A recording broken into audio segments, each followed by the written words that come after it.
What's going on, guys? Welcome back. In this episode, we go through this junkyard LS engine from top to bottom and get it prepped for our turbo drag car with parts from Summit Racing. Now, before anybody wants to chirp my Ryobi pressure washer, Honda right there. Which means she'll start first pull, right?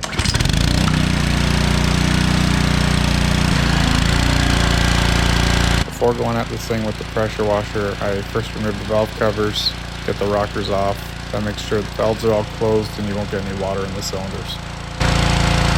So right away I noticed these head gaskets look fairly new. This block looks way too clean for its age. Again, that nice new shiny head gasket, and you don't see that unless it's been apart recently. And then we come to this stamp here, remanufactured 2011. I thought this was going to be a Gen 3 engine with the puny rods, but you might be in for a surprise. I'm gonna pop this pan off first things first and get to the bottom of this right away.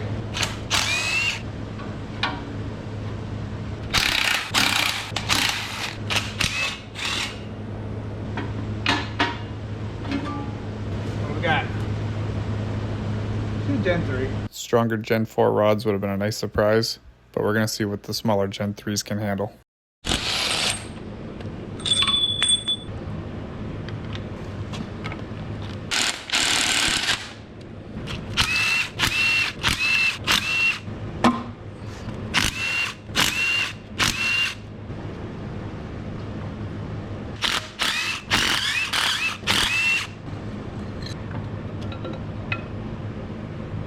Now that everything is removed with the exception of the rotating assembly, it's a good time to descale the block. I like to go at it with a wire wheel, compressed air, and a few cans of brake clean inside and out. Leaving the rotating assembly installed for this step will ensure that the bearing journals on the crankshaft are still covered up and fine dust and grit doesn't get places it doesn't need to. If you're not concerned with the outside appearance, then move right along to the next step of removing the rods and pistons. Using an 11mm, remove the rod cap, be sure not to drop the bearings, and keep the cap with the corresponding rod once removed. If you need to give it a little extra tap, you can use the soft handle of a mallet to do so. So with our pistons removed, we want to spin our engine back over and get ready to hone the cylinders. Most important thing is to make sure that your crankshaft is far away. You don't have the rod journals in a position where you're going to nick it with the end of your hone. I use diesel fuel to bathe the cylinders and to bathe the hone itself to help with cleaning and lubrication. And now nice and gently, you want to get this guy started in the cylinder, and then just nice smooth up and down with low RPM to get a nice even cross hatching on the cylinder walls. You can see we have a nice even cross hatching, 45-degree angle.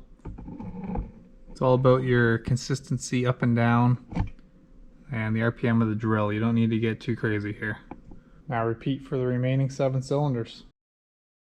Honing the cylinders will remove the glazing that developed over the years due to mileage, which will hinder ring seating, compromise oil retention, and lead to oil consumption. When all said and done, this is how your cylinder walls should look. And now we're ready to begin gapping our rings. So for the boost and power level we're trying to make here, we want a top ring gap set at 26 thousandths and the bottom at 30 thousandths. Get a little pre-check here, see where we're at. Starting first with our smaller top ring. Get it started in the cylinder, give it a little shove down with the piston down to about the oil rings. Make sure it's nice and even. Find our gap, get a measurement. This one we're about 22 thousandths. Remove our ring. Install our lower ring. Shove it down with the piston. And take a measurement. We're at about 25 thousandths. So we're going to take the rings over to the ring filer.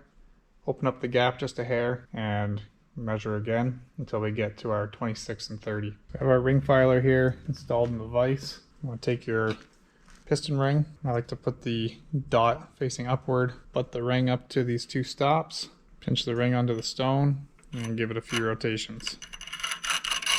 Don't want to get too aggressive here. Bit by bit, take it back over to the cylinder, reinstall it, take another measurement.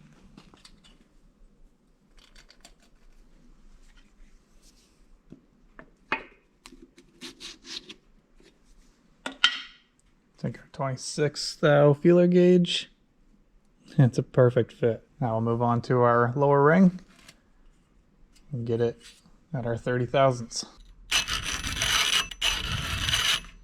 Just a couple times around the block.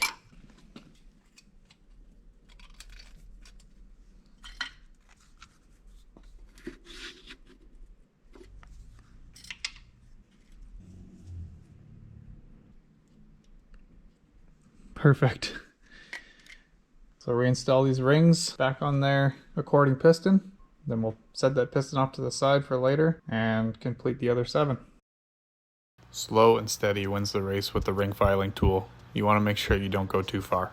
When resizing piston ring gap, it's pretty important to make sure you do a little bit of research. Make sure that it's the appropriate measurement you're selecting for your application and your power goals and usage. Be sure to size the rings with the corresponding cylinder and reinstall them on the correct piston. Next, I'm going to paint the prepped engine block with some duplicolor engine enamel. Once dried, I can give everything one final cleaning before reinstalling our rods and pistons.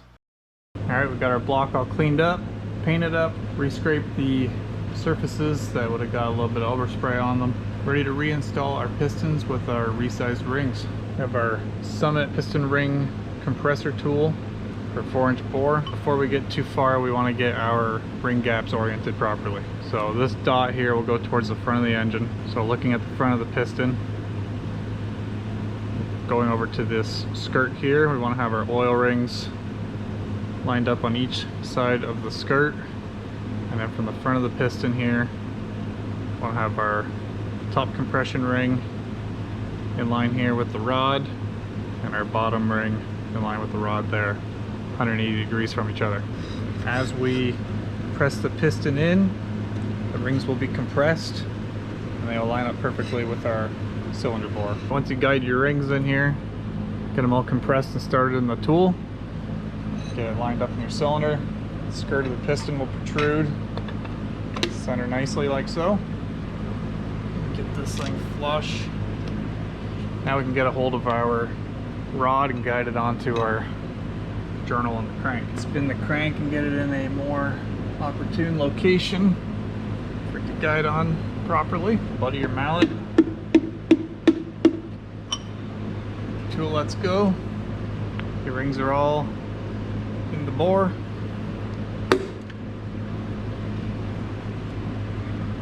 I'll tap and she's in. Spin this all back over. Repeat the process. Move over to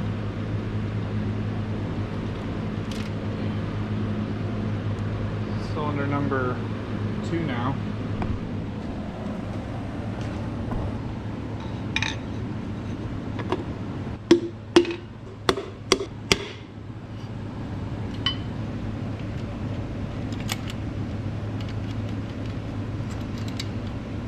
Reinstall our rod cap. The rod bolts are torqued to yield, though I am far from the first person to reuse their LS rod bolts. Torque them down to 55 foot-pounds and you'll be good to go.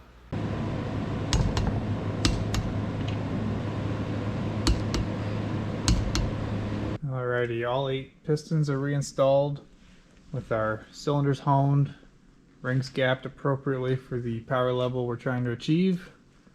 Camshaft and cylinder heads are next. Alright, parts time. Starting with our cylinder heads. We're not going to be using the factory 317s. Got ourselves a set of 823 LS3 style rectangular port heads. Going to be getting a rec port intake manifold. It's not yet here. Larger valves. Going to really let this thing breathe. Going to be using some factory LS9 head gaskets, and we'll be securing those with a set of ARP head bolts. Now normally I run all Texas speed valve train. This time we're going to be trying out a Summit camshaft. We got the stage 2 turbo cam motion 7.4-inch chromoly push rods, and a set of packed valve springs. This is more on the budget side of things, but I'm really curious to see what kind of power we can make with these parts. Let's get right to it. You watched my last video, see me explain how I like to fill the bag with our assembly oil, and that way it goes directly from the bag into the block and no airborne contaminants can land on the cam. Get her on in there.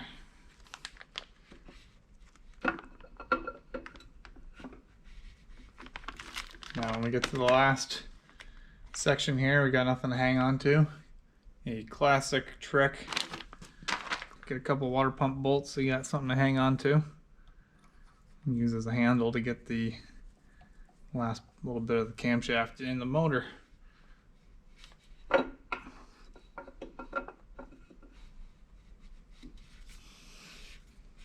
Voila. Got a retainer plate on there and our cam gear all timed up and torqued down with our new ARP bolts.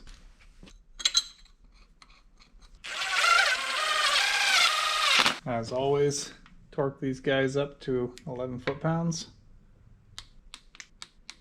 So with our number one cylinder resting at top dead center, that leaves the timing marker on our crankshaft pointing directly up at 12 o'clock. We want to get our alignment dowel on the camshaft resting at 3 o'clock. I'll line up on the cam gear right there at 3 o'clock, which leaves our timing mark at 6 o'clock, which will line up directly with our crankshaft. So you just want to get the chain started here. Get it to a proper resting point here where our timing marks are lined up and the chain is engaged on both sprockets. And then slide it onto the alignment dowel on the cam. Just like so. Now we can go grab our new ARP bolts with some Loctite, get them all snugged and torqued down. I like to put blue Loctite on basically anything that spins, whether it's a flex plate, torque converter bolts, cam gear bolts. It's just a nice little extra peace of mind. And you can absolutely reuse your factory cam gear bolts, but again, some cheap insurance, get some good hardened quality bolts. These particular bolts are a 12.8 millimeter and the torque spec is 26 foot-pounds. Reinstall your OE lifters. I like to make sure all the holes are facing the same way. Just drop them directly into place in their trays. Give them a little side-to-side action and they'll fall right into place. I've personally never seen any failures with these style of early lifters. Many people would put fresh ones in if they were this far into an engine build. But if it ain't broke, don't fix it is what I say. Zip these guys down. Now we're going to move over to the bench and get installing our new valve springs and our new cylinder heads. Okay, we completed almost all of our valve springs. I'll give you a quick and dirty how-to on the LS cylinder head using our Proform tool. This tool does 2 springs at one time. If you watch my previous video doing the LT, they are offset from one another, so they can only be done one at a time with the tool that I have anyways. So with our rocker pedestal installed underneath the tool, you want to have a rag underneath, kind of supporting, putting pressure on the valves there to keep them as high as possible. Take the other piece of the tool here, snug it down.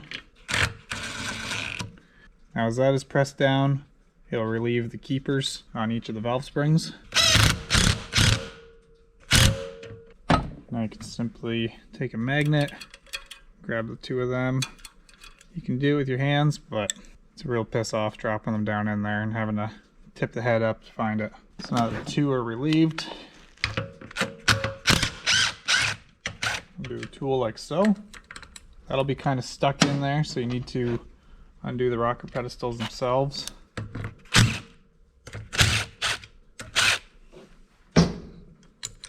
Tool out of your way. I can remove each valve spring. Replace your seals while you're in here, of course. Throw those in the trash and reverse the process to reinstall your new valve springs of choice. Now after one last final cleaning, we got our LS9 gasket in place and we're ready to install our cylinder heads. We have our ARP head bolts here ready to go. They come with these washers here, which are dimpled on the one side. We need to ensure that our cylinder heads are all clean of all oil everywhere that the head bolts will be resting. Make sure that we got a nice dry, clean surface for those washers. This fastener assembly lube needs to be applied to the threads and to the bottom of the head of the bolt as well. So we'll go grab our cylinder head, get it in place, and get these fasteners started.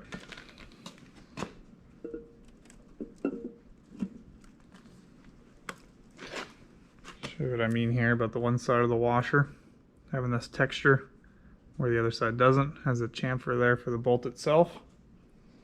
So drop those into place. So a little bit on the threads, a little bit under the head of the bolt. Want to get these all snug down. The torque spec from ARP is first 25 foot-pounds, followed by 50 foot-pounds, and followed by 80 foot-pounds. And then for these smaller bolts up top, which we're yet to install, it's 25 foot-pounds. We can get those on right at the end. So now for our torque wrench set to 25 foot-pounds with a 13 millimeter. Now for our second pass at 50 foot-pounds.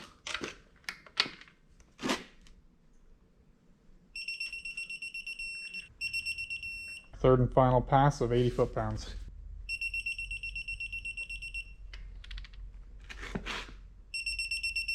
So now that all of our 13 millimeter bolts are torqued down, we can get our remaining 5 10 mils, and they're to a spec of 25 foot-pounds. Same goes for these bolts with the washer. Apply lubricant to the threads and under the bolt head. Though these washers do not have the textured dimpling here, but we do want this taper to be just under the bolt head itself. Though this is only a stock bottom end build, those familiar with the LS platform know they can handle a whole lot with just these few changes made. The key to this engine's survival is going to be ensuring that the heads don't lift. That's why I opted for LS9 head gaskets found in the supercharged C6 Corvette ZR1 and ARP head bolts. The factory 317 cylinder heads are still a great head, but they do have the frost plugs that can eject if the cooling system does experience some unforeseen pressure. The 823s not only flow a tremendous amount of air, they are also without frost plugs. This eliminates the need for the plug supports offered by the aftermarket to prevent this issue. Time for our push rods. Make sure that they are all clear, nothing in our oil passages. Then you can shove your lifter down the rest of the way in its bore while installing these. Now we can install our rocker arms. Get them all started by hand, zip them down, and torque them all to 22 foot-pounds. We have no more than 600 lift, so stock rocker trunnions will do. So now we're on the final stages of resealing this engine, and we have our new low-profile muscle car oil pan. Gonna need to do a little bit of trimming with the windage tray to get that thing to clear. The truck windage tray versus a LS3 style pan. Slight bit of interference there. With our new pickup tube installed, our gasket in place with a little bit of RTV silicone under the corners. Install your pan, zip those bolts down, then move to the front cover. Same with a little bit of silicone on each of the front corners. Your new crank seal and timing cover gasket installed, of course. Then we can finally zip these guys down last, so the pan and the front cover made up nicely. Now we have our fully assembled long block ready to go in the car. I hope you found this video useful and that you check back to see this thing in action in the very near future. We have lots of work ahead of us yet before this thing's making any noise, but I'll be sharing every step of the way with you guys. As always, thanks for watching.